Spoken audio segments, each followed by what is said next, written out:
Hello and thank you for joining us on the news at 7, reaching you from our studios here in Abuja on NTA International. I am Lami Ali. Bamidele John is an interpreter on sign language. Let's take the headlines. Security agencies working round the clock to rescue remaining students of Federal College of Forestry Mechanization abducted by unknown gunmen. Supreme Court affirms conviction of former governor of Plateau State.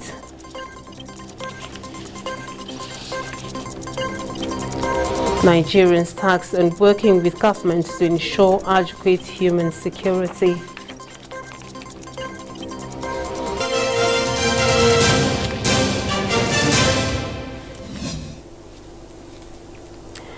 Security agencies and family members have been trooping to Federal College of Forestry Afaka in the suburb of Kaduna metropolis as gunmen kidnapped unspecified number of students from the institution. According to reports, kidnapped victims are mainly female students. We have reactions by family members. Bandits in their large number attacked the institution around 11:30 p.m. Thursday and kidnapped several students and staff. They broke into the institution by breaching a perimeter fence and then encroached about 600 meters to attack the first facility.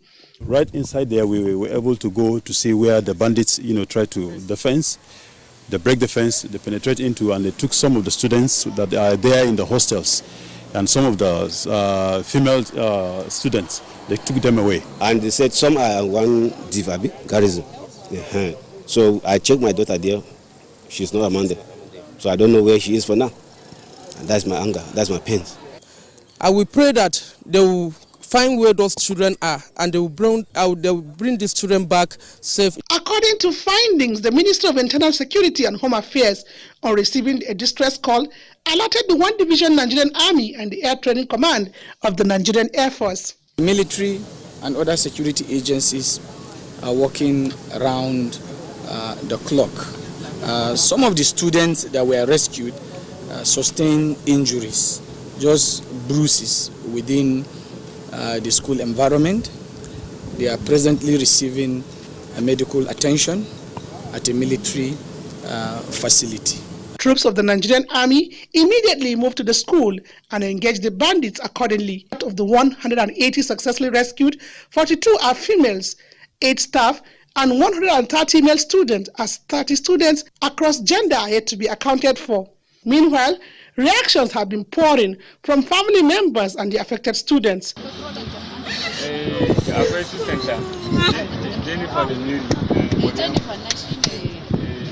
Governor Nasir Ahmed El-Rufai commended troops for rescue efforts as combined team of security were conducting operations to track the missing students. In Kaduna, Achari Maxwell, NTA News. And joining us from Kaduna via Zoom is the Commissioner of Internal Security and Home Affairs, Samuel Arwan. Sir, thank you for joining us on the studios of NTA International. Thank you for having me. Now, from your earlier interview, you said 30 students are still missing. What is the current situation there in Afaka?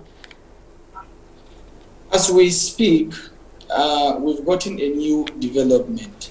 The new development is the total number of 39 students comprising a female and a male are missing.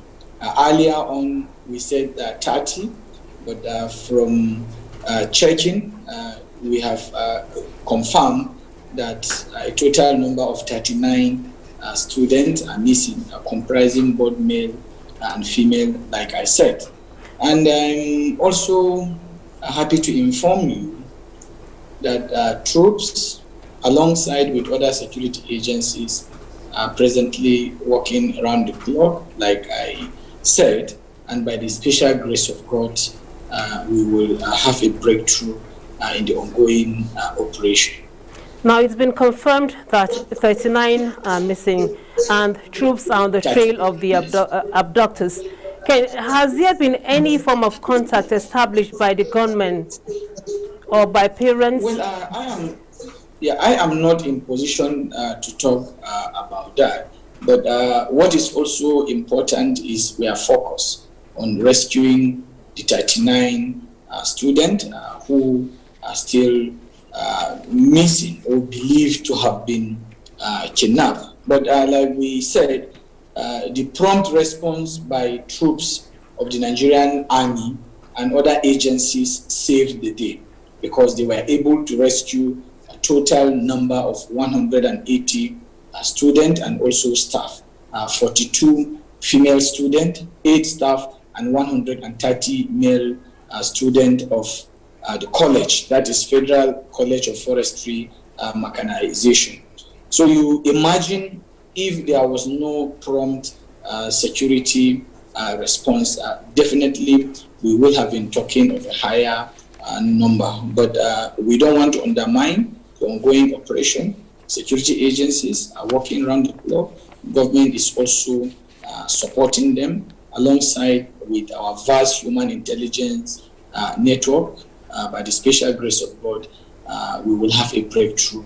Now, considering the mood and anxiety in the area, particularly as it concerns parents, what assurances is the state government giving to them on the release, that is, by governments and the troops, on securing the release of those abducted? We met with parents and also guardians of the 39 students and also management of the institution, and we explained to them the commitment of security agencies and also government of Kaduna State. Alongside with the federal government, we explained to them what we're doing, and we appealed to them to be calm. This is heartbreaking. It is not a good omen, and we share their pain, and we are working. We are working around the clock. Like I said, we don't want to speak much. What is important is we are focused. The security agencies are also spreading their tentacles, and by the special grace of God, we will have a breakthrough in the ongoing operation. What we need is support. What we also need is volunteering of credible information, because information is very key in the battle against banditry. Apart from the kinetic approach to this, it is also information is a vital component. We thank you very much for the update on the situation in Kaduna. Thank you. You're welcome. That was Mr. Arwan, the Commissioner of Internal Security in Kaduna.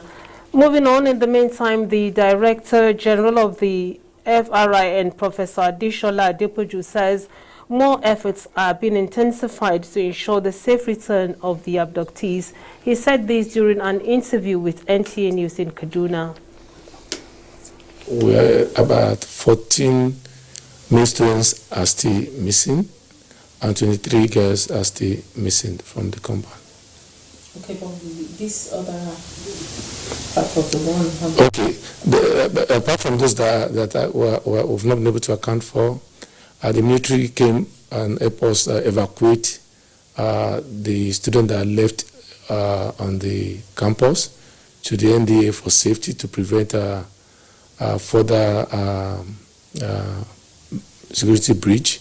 And so that's where they slept overnight, and the commandant has also done well to help us treat those who were injured in the process of trying to escape running around. And I think they were also fed this morning by the commandant. So that was the good thing that's been done concerning those that were left on the compound after the bandit had left.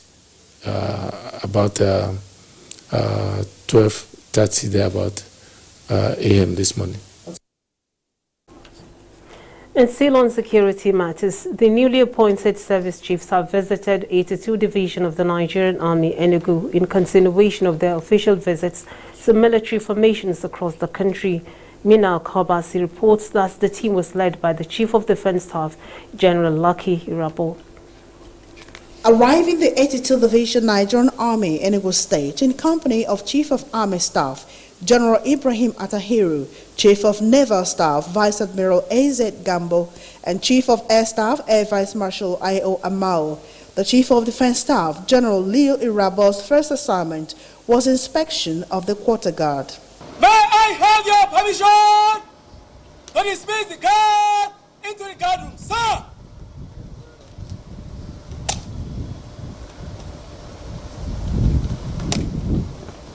Thereafter, the august visitors were received by the Nigerian Army officers' wives before proceeding for a closed-door meeting with top military officers of the 82 Division, who were delighted to also welcome one of their own and a former GOC commanding 82 Division, General Ibrahim Atahiru, Chief of Army Staff. Addressing the 260 combined soldiers, comprising soldiers of 82 Division, airmen and airwomen of Ground Training Command of the Nigerian Air Force, the Chief of Defense Staff, General Leo Irabo, praised the men for their resilience, passion, and patience in the face of daunting circumstances and urged them to do more.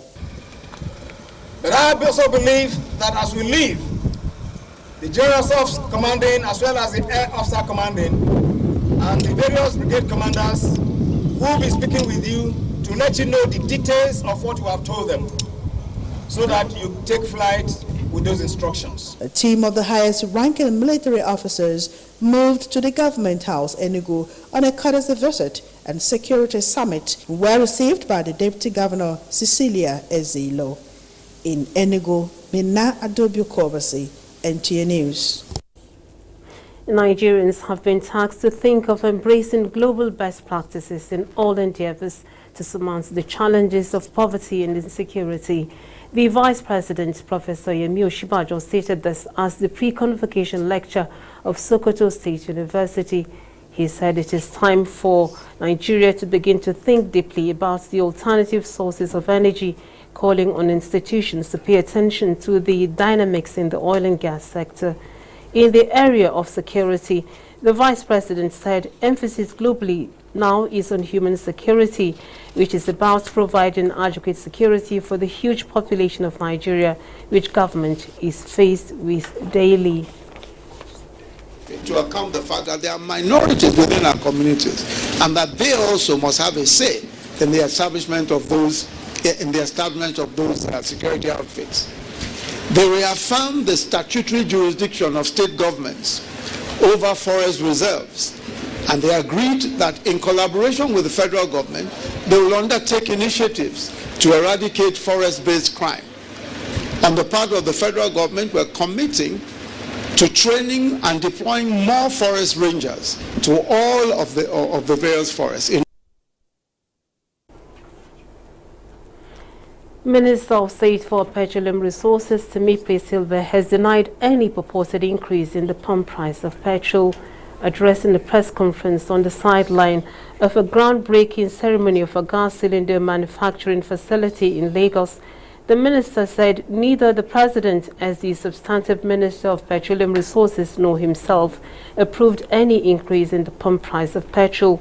He blamed the purported new price regime of 209 naira 61 kobo and 212 naira 61 kobo per litre announced by PPPRA as a mix-up in communication and apologized to Nigerians.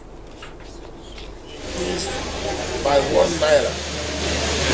I would therefore urge you to disregard this misleading information. You are all aware that for the past few months, the government has been in consultation with organized labor to find a lasting solution to this problem.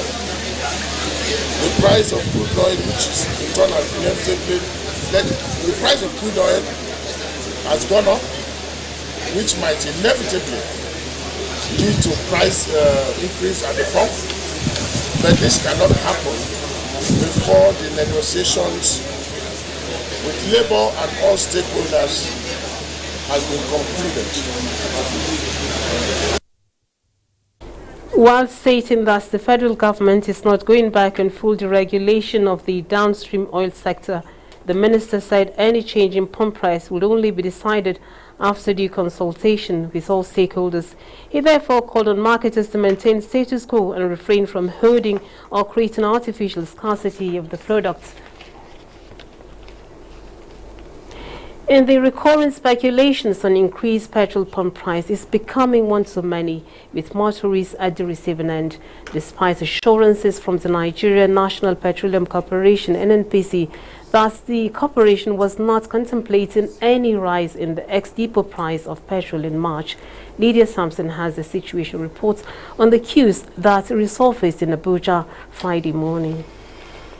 The erratic situation around petrol pump price motorist is creating uncertainty in the petroleum downstream sector. A visit to petrol stations in the FCT shows another phase of panic buying, with stations in the city centre still selling within the price band. However, with queues building up.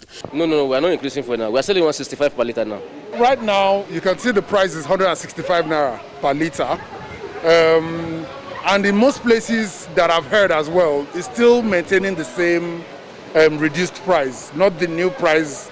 So there's no need for panic, really. So the public need reassurance about the possibility and availability of fuel so that people can move into the filling station and buy fuel. The situation is, however, completely different from what we found in most petrol stations in the Gwarimpa area of Abuja. Government did not increase fuel price. I have not seen it on the news that they increased fuel price. So I don't know why the meter is going up and down. When I came, I saw 170. Now I'm seeing 165, so I don't know what is happening. You understand? Maybe the meter is doing magic. Government should put her into this. I bought it 200 naira now, inside the filling station. Yes, this one here. This is Gwarimpa, I think, 3rd Avenue, I guess. Make me feel bad because I woke up this morning only to discover that there's no fuel. What's the reason for the queue? No one can explain. I don't understand. All efforts to get a confirmation or a denial from the Petroleum Products Pricing Regulatory Agency, PPPRA, proved abortive. For now, however, we are told that the ex-depot price remained the same without any increase. NNPC stands by that statement that we are not increasing our ex-depot price in the month of March.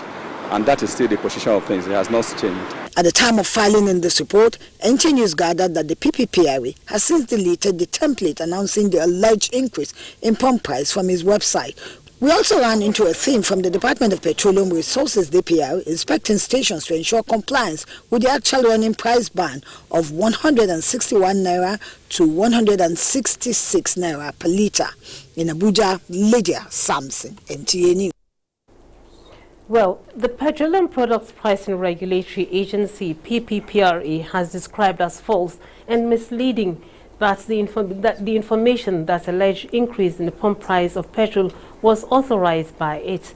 A statement by the agency's Executive Secretary Abdul Qadir Saidu emphatically stressed that even though the guiding prices posted on its website was a reflection of an upward price trend following current market fundamentals, it is not a categorical statement of an increase in the pump price of petrol. In carrying out its mandate of monitoring and keeping the downstream subsector vibrant, the PPPRA assures the public that there is adequate product supply of more than 35 days sufficiency and no need for anxiety or panic buying of petrol. You're watching the news on NTA International. Time now for a short break. More stories when we return.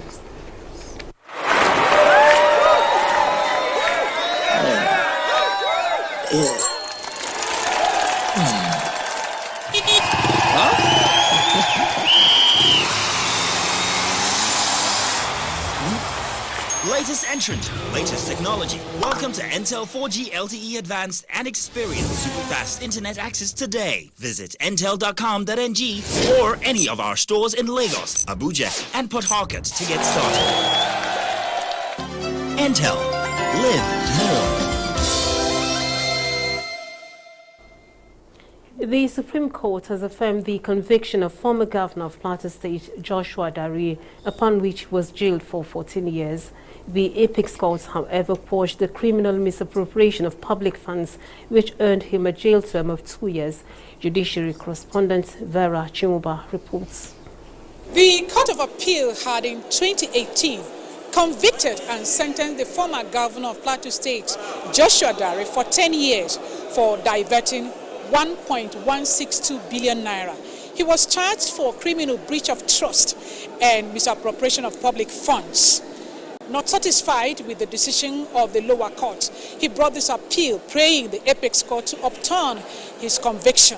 Delivering the judgment in an appeal filed by the former Governor of Plateau State, Joshua Dare, Justice Helen Ogunwumiju held that the Court of Appeal and the FCT High Courts were right in their concurrent findings on the criminal breach of trust filed against the governor. Justice Ogunwumiju, in a unanimous judgment prepared by Justice Ejembieko, which she read, however disagreed with the two lower courts on misappropriation of public funds and subsequently quashed the charge. The misappropriation of public funds brought against Dare under Section 309 of the Penal Code carries a maximum of 2 years imprisonment. The offense of criminal breach of trust has been proven. He will serve the sentence for criminal breach of trust, which is 10 years. The appeal court had, however, faulted the trial court for convicting Dare on counts 12 and 23, which it said the prosecution did not prove. It also faulted the trial court for imposing the maximum sentences on both offenses of criminal breach of trust and criminal misappropriation. In Abuja, Vera Chimuba, NTA News. Meanwhile, the federal government has said that the circumstances leading to its taking possession of the £4.2 million Ibori loot was determined by international law and not by any local variable. Attorney General of the Federation and Minister of Justice Abubakar Malami disclosed this to our correspondent Femi Okewo in an exclusive interview. Thank you very much. Thank you very much, everybody. Since Tuesday, when the Nigerian government signed an agreement with the United Kingdom for the return of £4.2 million illicit funds recovered from the former Delta State Governor James Ibori, members of his family and friends, suggestions have come from some people that the money be returned to the Delta State government instead of being expended on some federal projects as stated in the bilateral agreement. But Justice Minister told NTA News that possession of the loot cannot be as simplistic as the claimants want to make it now, when records of proceedings in the British court leading to the seizure showed that the Delta State government at that time denied the loss of any funds. It's not an exclusive function of the laws applicable in Nigeria, but it is a collection of those considerations, local and foreign law. So in essence, before now, when in fact the case was being prosecuted against Ibori in UK, papers were filed, court processes were filed by people inclusive of the Delta State government while they disowned the money. And eventually there was conviction, and then Nigeria as a nation, and not Delta State as subnational, was now adjudged to be a victim of crime. Delta State government filed in court processes denying that any money was lost from the state corpus. So in effect, arising from that after conviction, Nigeria being a victim of crime, and not Delta State for that matter, came to roundtable discussions and negotiations with UK as to the application of the money, and it was agreed that yes, we are returning this money. Yes, Nigeria is agreed to be a victim of crime, against the background of denial by Delta State government, among others, and then yet this money should be applied for the benefit of Nigerians, Nigeria being the victim of crime. The agreement is to the effect that the money is to be repatriated to Nigeria within 2 weeks of the signing of the agreement. In Abuja, Femi Okewo, NTA News. Now, the cleanup of Ogoniland has been a major project for successive administrations in Nigeria. The present administration has given a new lease of life to the people through the implementation of the cleanup with the inauguration of a new governing council and board of trustees for the hydrocarbon pollution remediation project HYPREP. NTA Fineface reports. Flag off of the Ogoni cleanup exercise in June 2016 marked the commencement of the long journey to the restoration of hydrocarbon pollution impacted communities in the Niger Delta region of Nigeria, as recommended in the UNEP report on Ogoniland. So far, out of the 21 contracts awarded in the first phase of remediation works, 15 lots have been completed and certified, while work is ongoing in other sites. For improved performance, the federal government inaugurated a new governing council and board of trustees for the hydrocarbon pollution remediation project, HYPREP. You will be required to promote transparency, propriety, and integrity in the operation of HYPREP to ensure optimal and satisfactory delivery of the required services. This is a new dawn and a refreshing era of elevated federal government presence in Ogoniland with lasting positive impact on the living conditions of the good people of Ogoniland. It's a clear indication of the resolve of the federal government to allow our people hold the entire process of the cleanup. We have never had it so good. Thank you, Mr. President. The Federal Executive Council, early March 2021, approved contracts for 6 water supply schemes at a total cost of 6.05 billion naira to provide potable water for communities impacted by the pollution. In Abuja, on NTA Fineface, NTA News. Sports news now. Double joy for Nigeria's Magic Panic in CAF elections as league football returns on the NTA this weekend. Details on Sports Updates. Thanks indeed for joining us on Sports Update. I am Bade Adeleye. Let's begin with this cherry news as the president of the Nigeria Football Federation, Amaju Pinnick, was on Friday elected into the FIFA Council at the 43rd General Assembly of the Confederation of African Football. The NFF boss, who defeated his only challenger, Walter Yamilando of Malawi, becomes the second Nigerian to be elected into FIFA Council after Amos Adamu. Pinnick was also elected the 5th vice president of CAF after the number of vice presidents was increased to 5 from 3 by the Congress. South Africa's Patrice Motsepe was elected the new CAF president through acclamation after going unopposed. He becomes the first South African and English-speaking president of the Confederation. Meanwhile, they play away to Leeds United at Elland Road on Saturday, with the match live on NTA Network from 1 in the afternoon. 3 more matches will come up on Saturday, while on Sunday, Sheffield United begin live after Chris Wilder, who left his post as the manager of the Blades on Friday with a trip to Leicester City, with Arsenal and Tottenham facing off in the North London derby. And that concludes Sports Update. I am Bade Adeleye. And President Buhari has applauded Mr. Amaju Pinnick, the president of the Nigeria Football Federation (NFF), on his election into the FIFA Executive Council, the highest decision-making organ in world football. A statement by the special advisor to the president's media and publicity said, the president believes that by dint of hard work, dedication and consistency, Pinnick has proven to be an efficient football administrator, and the board has taken notice of his competency skills by electing him into the FIFA Council and one of the vice presidents of the Confederation of African Football.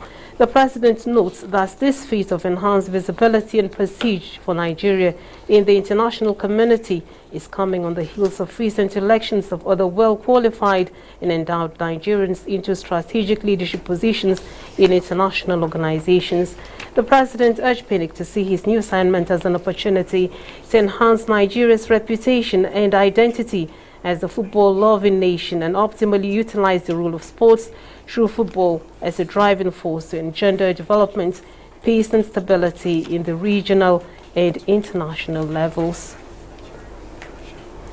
And those are the stories that made the news at this time on NTA International. We thank you for watching. I am Lami Ali. And John Bamidele has been on interpretation for sign language. Remember to always link up with NTA and fight against rape and rapists.